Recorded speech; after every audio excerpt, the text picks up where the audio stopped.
One of the cool things that has happened this year is we have had a chance to see alums come back. And this will be our final chapel in this series for this year in the What I've Learned Since BCS, going in the Wayback Machine, not too far, actually. Tweeting questions is fair game today, so you may have your phones out if you want to tweet a question for Tim. If you prefer email, I emailed every one of you just before chapel, and if you have a question, you can just reply to that as normal, and I will be checking both during Tim's talk. But just wanted you to know that is the deal. These are the three questions that all the speakers have addressed life and faith in high school. Some of the chairs that you're sitting in, Tim may have actually sat in as well, which gives us a sense of history, and we need new chairs. So that's life and faith in high school. Lessons upon leaving. Once you left BCS, what did I learn? Things keep going. And then finally, why does faith matter now? So as we go into the Wayback Machine, one of the things that you have to deal with is seeing your senior picture back up up here. So doing pretty well, actually. Yeah, that's been more painful for others. I think you look good now. So the 2004 here, and I looked at the top movies of 2004. So here, the fifth highest grossing movies. This is an odd list here. Number 5 was The Incredibles. Number 4 is Meet the Fockers. All right. And then we get number 3 is Passion of the Christ. So we go from the Fockers to the crucifixion. That's an odd combo. Spider-Man 2 was the second highest grossing movie. And then the top one, and this surprised me, Shrek 2. All right, so we like donkeys. All right, anyway. Would you please welcome my old friend, Tim Thorpe. Go good. Thanks, Wells. How you guys doing? Are we too loud? Can you turn it down a little bit? I don't really like the sound of my own voice.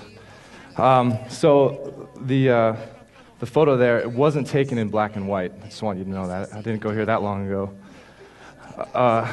As many of the photos are. So I'm here talking with you today. I'm going to answer those 3 questions that Ulse outlined.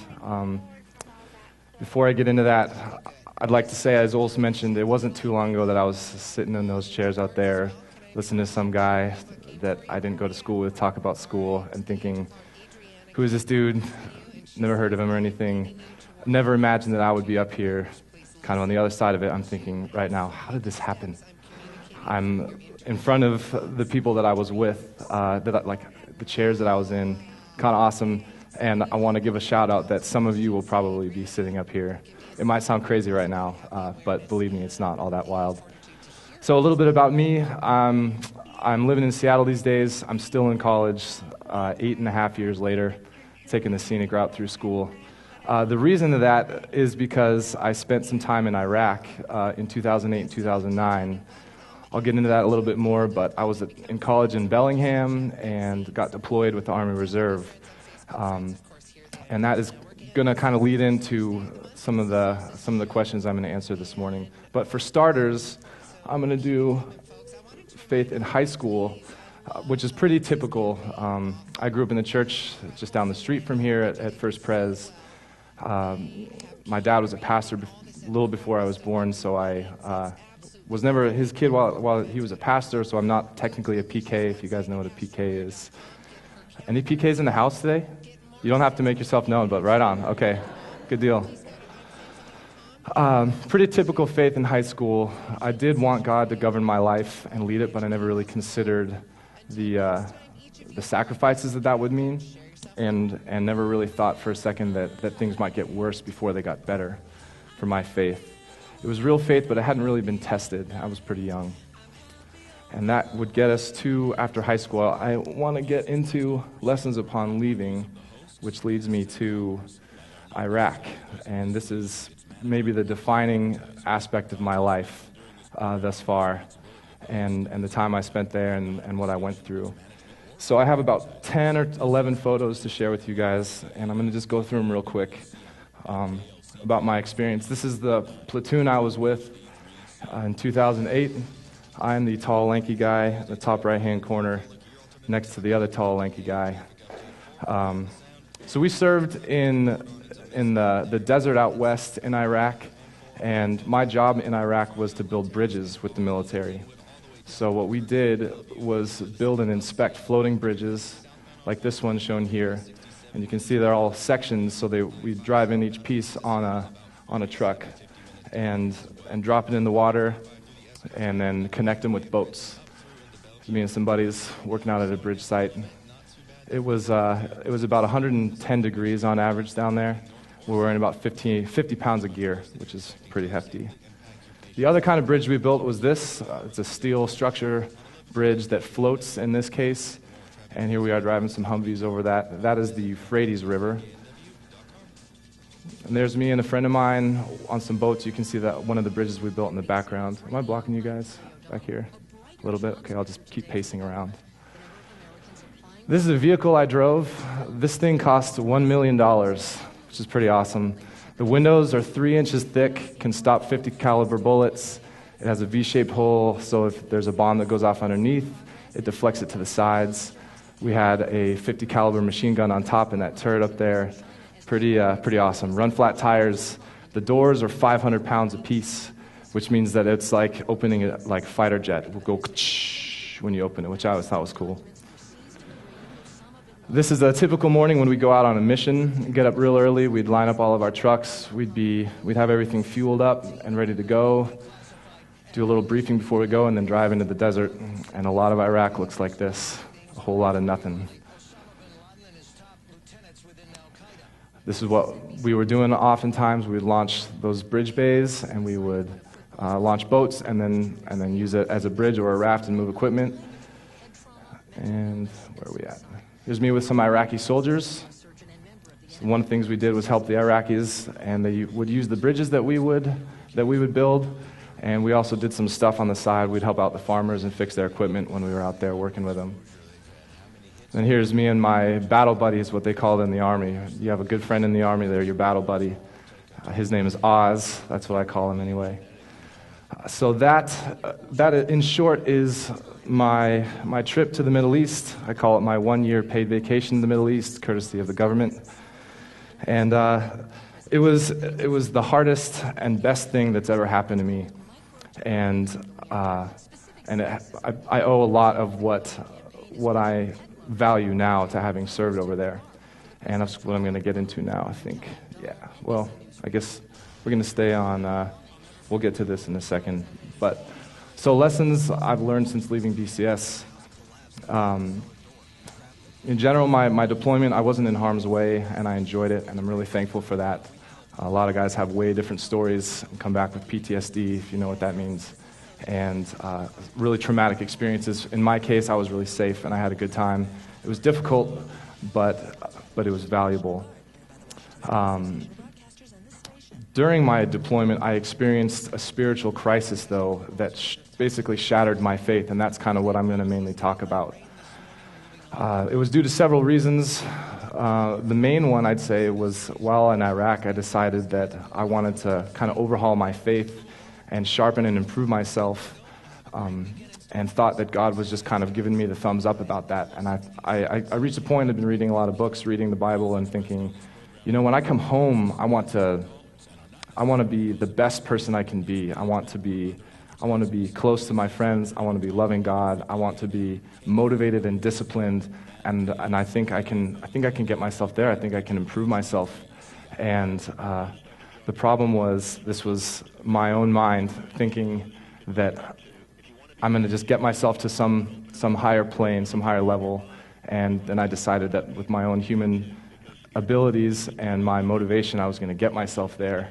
And thinking that this whole time God is signing off on it. The problem was I didn't leave any room for God to do any improving for me. I basically took the reins and just decided, here's where I want to be, and here's how I'm going to get there. And I'm thinking, it's all in God's name, and I'm thinking He's right behind me. He's giving me the thumbs up. And have you all heard of the Tower of Babel in the Bible?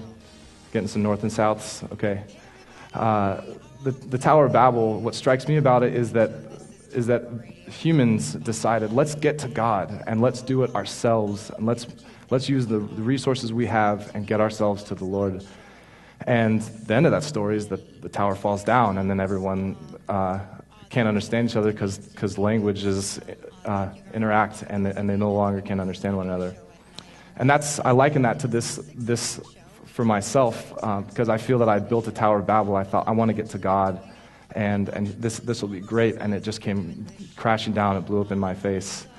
So that kind of set the stage, and that happened right at the end of my deployment, which was in spring of '09, and I became really frustrated with myself, and I became angered, and was angry at God that this had happened, and really upset and broken. Combine that with some anxiety about coming home from Iraq, and I didn't really know it was there at the time, but I was really, really freaked out about coming home. I was worried about my friends, whether they would accept me again, and if I would have a place similar to the place that I had left. And I turned that into a problem of God not taking care of me, because I felt vulnerable, I felt scared, and I thought, I'm a Christian, God shouldn't let me feel this way, so something's wrong here. And I made that into a problem between him and I. So coming home from Iraq, I was in really bad shape. I moved into a house with some friends, which was great, and so I had a good life externally, but inside I was broken, and I was just heartbroken and really sad. I had run to God as a result of my brokenness at the end of my deployment, and never felt like He came and scooped me up and made me okay. And I was sitting there thinking, you know, I'm broken. I realized how broken I am as a human being, and I realized that I messed up. I wanted to make myself better, and that's not my job. And so I've got it figured out. God, come and save me. Just make me feel better. Please make this pain go away. And thought that because He made me and He loves me, then that's all I need to do. That's all I need to know, and that would make me significant. And I believed that in my head. I didn't really think I was believing it in my heart, and didn't really feel that He ever actually came through. In fact, I felt like I had gone way out on a limb, and that He'd sawed the branch and just let me fall, which was devastating. So that's how I was when I came home from Iraq, and a pretty miserable place to be, I'll tell you. I was in counseling for a long time, seeing 2 counselors a week for a while, and slowly and steadily things got a little bit better for me. I can tell you today, I'm not where I was a while ago. I'm pretty happy these days. But in the meantime, I was depressed, struggling with my faith. I was angry at God, angry at myself, and the worst part was I was convinced that none of this was ever going to change, because I felt that it was up to me to fix it. And I'm going to come back to that in a little bit, but the meat of it is I felt that I was responsible for orchestrating my own healing in this broken place I was in, having come home from Iraq.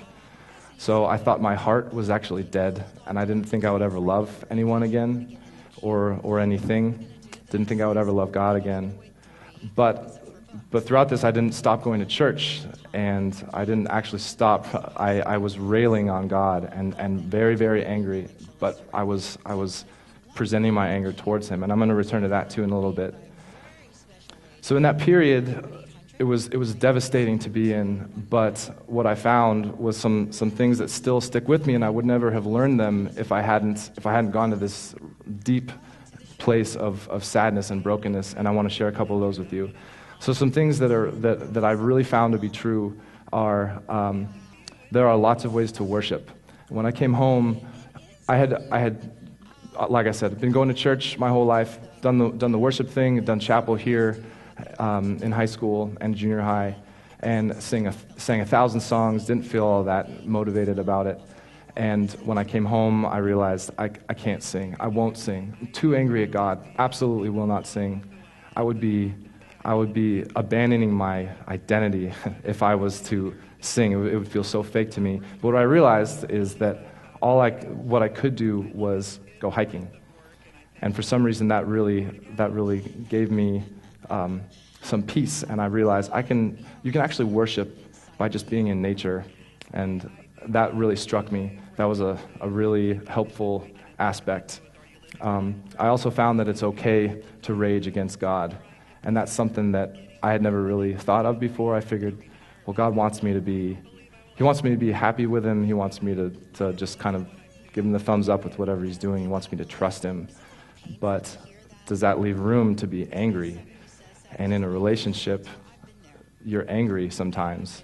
And I realized while I was home from Iraq and really miserable, the gloves came off a lot of times, and I was just furious, and I let Him have it.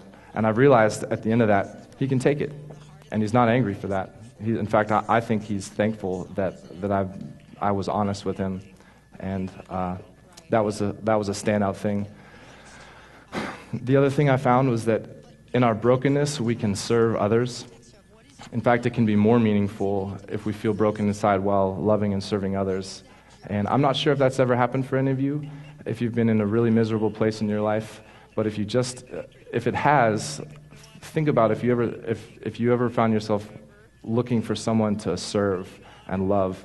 It's an incredibly meaningful thing, and that could be just doing community service, helping people out. But if you can get your focus off of yourself when you're hurting and broken, amazing things can happen.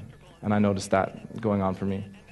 So some things that I took away from this period, as things got better, I realized that God is not my adversary. And I want to underscore that, because that is probably one of the biggest changes I had throughout this whole thing. I felt like God had done this to me. You sent me overseas.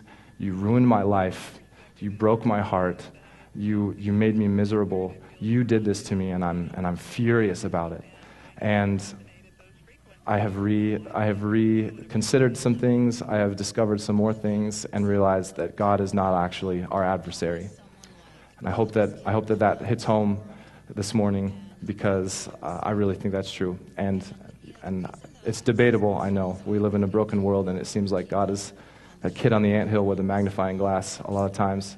I felt like the ant underneath his magnifying glass, but today that's not where I am. If anything, I'd say it's actually me versus me instead of me versus God, but that's just on the side. It's not actually our job to fix ourselves, and that's another thing I discovered through this process. I thought that God was waiting around, arms crossed, waiting for me to get my ducks in a row, to figure out my issues, and I imagined Him thinking, I'm ready to help you out as soon as you do this. As soon as you get your stuff together, then I'll give you the healing you need, which tortured me because I just couldn't figure out what I was supposed to do. And I realized it's not my job to do the healing. You do have to keep showing up, and that can look like a lot of things, but this is good news, is in your healing, you don't have to orchestrate it. And that was a really fundamental thing for me to realize. And then kind of the biggest one was, looking back, I realized what I did is I turned towards God in my brokenness, as opposed to turning away from God. And turning away from God can look like a lot of things, but I'm here to tell you, just keep presenting whatever your grievance is, what you're heartbroken about. If you keep bringing it towards God, then He can figure it out. What He doesn't want is for us to just turn away and try to solve it on our own. So we're on the question 3 now. Why does it matter now? So as a result from all this, the feeling I'm left with is that life is a lot more complex than I thought it was in high school. There's actually, in a lot of ways, there's less stuff that I am for sure about in my faith and my life. But the stuff that I am for sure about, I'm really for sure about, and that is this. It's pretty simple. What really matters in life, I think, is to know God and to receive His love. And that He made us and loves us is really the only thing that makes us significant. And it was a long and windy road for me, examining my abilities, my gifts, and my inability to do those things, and thinking, does my value lie in those, in my gifting, in what I did overseas? I realized no, that it really is, it almost sounds a little bit trite of a statement to say that the most important thing in life is to know God and receive His love, I know that's nothing new, but I'm happy to tell you today that I actually believe that. And after having been through a lot of misery, that's the feeling I'm left with. The other thing is to love people and to model Christ, to act like Christ to one another, is really, I think, one of the most important things, if not the most important thing, while we're on this earth. And it took a long time, a lot of anguish for me to get to that point, but that's where I'm standing. I want to say a little bit more. I want to reiterate that it's okay to rage against God, and that's a really deep thing that I didn't ever think was okay. And I've said that a couple times, and I want to say it again. There's always grace, and God wants honesty first. I think He can work with honesty, and so if you find yourself struggling with whether to present how you really feel towards Him, I think you should go ahead and do it, because He can handle it. If He can handle the way I treated Him after Iraq, I got hope for y'all. I want to say a little bit about being in high school, if that's all right. What I've learned since high school, practically, it's taken a little bit of a step aside from faith, is that life hasn't peaked yet.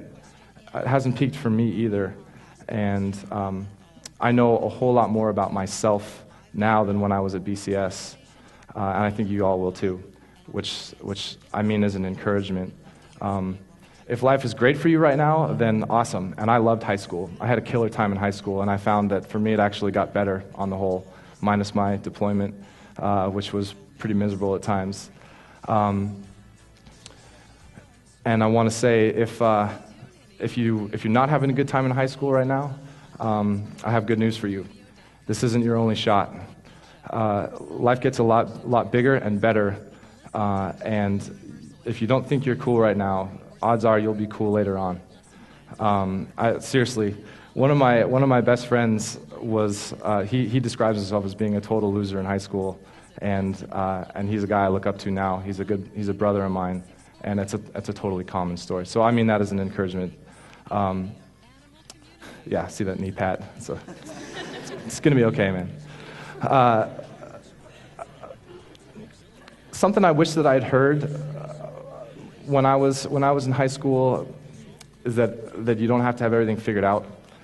And I felt a lot of pressure to have the college figured out, to get my license right away to drive, to have all my ducks in a row and look outwardly like I had everything under control, like I knew where my life was headed.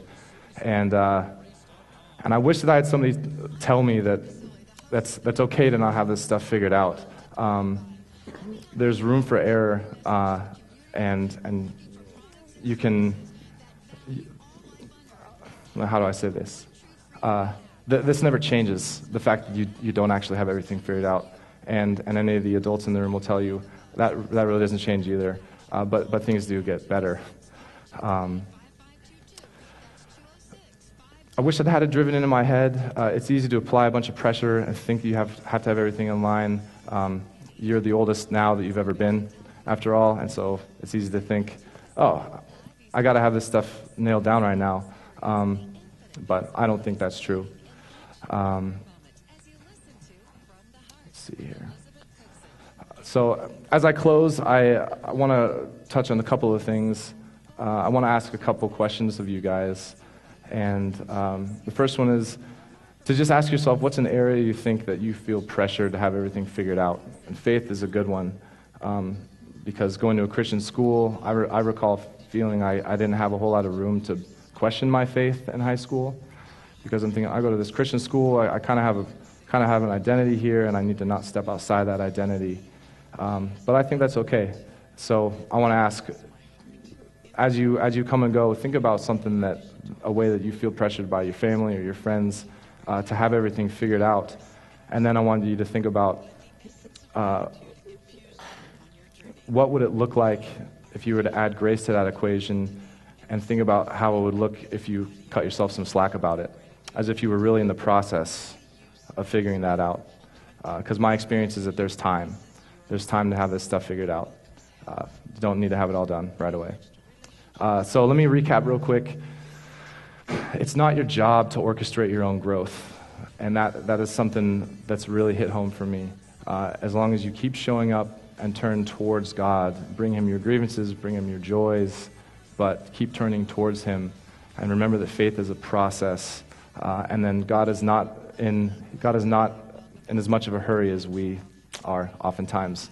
And had I known to just play it cool and just take it easy, a lot of times things would have been a lot easier for me.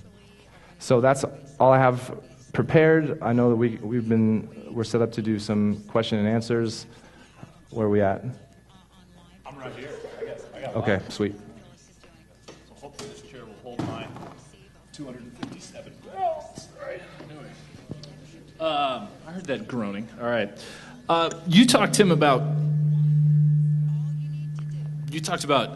even when you were struggling. You talked about when you were struggling, you still went to church. Yeah. You didn't give up. How was church helpful in that process? Because that's oftentimes one of the first things that people quit doing. How was church helpful? Yeah. Well, it provided me with an opportunity to kind of, it provided me an opportunity to show up and basically not follow along, if that makes any sense. I would show up to church and I would basically stand there like this and I wouldn't sing and I wasn't sorry about it. And I thought, I don't really know why I'm here, but I'm still here, darn it. And somehow I felt like I was fighting back at God a little bit and thought, I'm so confused and angry, and I'm still showing up. What you got? You know, and for some reason that allowed me space. By keep showing up, I saw that there's space to be in church without being confident in it. Yeah. People say it's hard to be a Christian in the military. Would you agree with that? Yes and no. It is. A lot of the lifestyles in the military and the life choices that you see, it's in movies, it's in the news, really don't align with what we define as a Christian life. But it's also hard to be a Christian in college. It's also hard to be a Christian in high school. It's hard to be a Christian in the professional setting. So it has its challenges. It also has some huge blessings, being a Christian. And yeah, it is hard. How did you deal with the fear factor in that, in terms of, like, you know, they're doing this, I don't really want to do that, I'm not down with that, but I don't want to be the, you know, one guy off in the corner. You don't want to be the square. Yeah, how'd you deal with that? I think just by being myself and trying to be confident in who I am, I think people actually gravitate towards that. If you stick to your guns, you might take a little bit of flack here and there and get teased a little bit. I think for me, I was fairly well liked by the guys I served with, and so it didn't seem to bother them too much. I think as long as you are honest with yourself and show it, you don't really give people a lot of ammunition to mock you and stuff. If it looks like you don't really care, if you're confident in what you do and confident in what you don't do, I think people respect that. Yeah. Even total sleazebags in the military that make completely different life choices than you. You can still bridge that gap. Yeah. You talked about life. You realize life is more complex than you thought it was in high school. Mm-hmm. Couple examples of that. I found that to be true as well. Sure. Let's see. I think alcohol is one of the big ones. How so? Well, I grew up really hardline and thinking that alcohol is a horrible thing, and it wrecks people's lives. And you know, the classic example, Jesus drank wine. So what do we do with that? I didn't really do anything with it. I just kind of wrote it off. And it's really not about drinking. It's about doing it responsibly. And it's biblical that moderation is key, and doing it legally. What's another way? I think that complexity. I think that we're supposed to need God. We're supposed to rely on Him for strength, and also called to do a lot of stuff on our own strength. And that's something that seemed really simple to me. I just assumed I have to go to God all the time and derive all my strength from Him. these days I think there's a lot of stuff that I can do on my own. I think that I've been given a lot of tools. I have been given a lot of ability, and what does it look like to blend the two, to blend relying on God and also relying on my own capacity as a human being with the discipline, the mind that I have, and the abilities I have. And that's something I'm still working out. I don't really know what that means, but it's something that is complex, and I used to think that less of me trying to minimize myself and rely completely on the Lord, and that's still in process. How have you been strengthened by your difficulties, your failures, and partially just realizing that, as we all do, that you're not as amazing as you thought you were when you were younger? Say that one more time. How have you been strengthened? How has your faith been strengthened by the difficulties that you've gone through, the failures that you've encountered, and basically just realizing that you're not all that amazing? I mean, sure. which we just realized as we get older. Which we did. I would say this: in the end, in a good way, it's all futile. And what I mean by that is, it really doesn't matter where you're at on this process. And I said earlier that what makes us significant is that God made us and loves us, and Christ died for us while we were sinners. He died for us before we did anything to earn it. And to me, what that does is it eliminates the need to perform. We've already earned everything that we ever need to earn. And so I can be confident in my brokenness, in the failures that I have yet to commit, because I've realized it doesn't actually matter the way I thought it did. You can add that to the list of complexities, because I would have thought before that my value is directly related to how I perform, how holy I act, and how many times I don't mess up in the eyes of God. And I realize, actually, this is a really profound thing. My little sister told me once after I was home from Iraq, she said, "Do you know that God is more okay with our humanness than we are?" And I had to sit with that for a minute, and that really sunk in, and I realized God is more okay with our humanness than we are even. And what would that look like to live that out, to start by extending the grace to yourself that is required to be a human being in a broken world? 2 last questions. Sure. Biggest piece of advice that you would give kids? How old are you? 26. 26. Took a little second. Yeah, to well, think of that. That gets worse, by the way. As you go. Biggest piece of advice is, okay, I'm 26. I'm a step or two ahead of you. What advice would you give to continue to develop a really vibrant, real faith?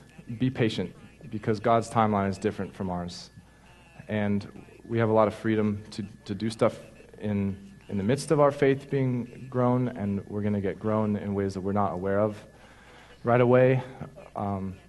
But patience, I think, is what I would choose to return to if I could.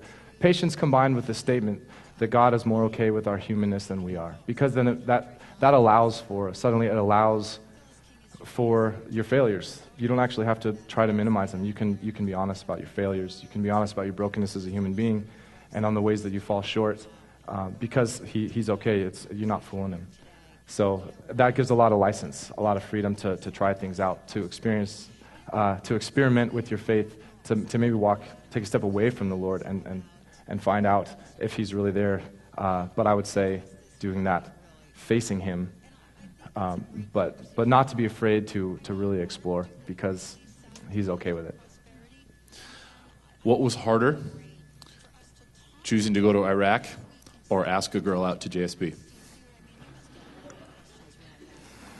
Well, your pause tells me it's a neck and neck battle. Actually, I didn't choose to go to Iraq. So I was in college and got a phone call and said, "We're going to Iraq." Click. So that it wasn't quite that short, but I didn't have to choose.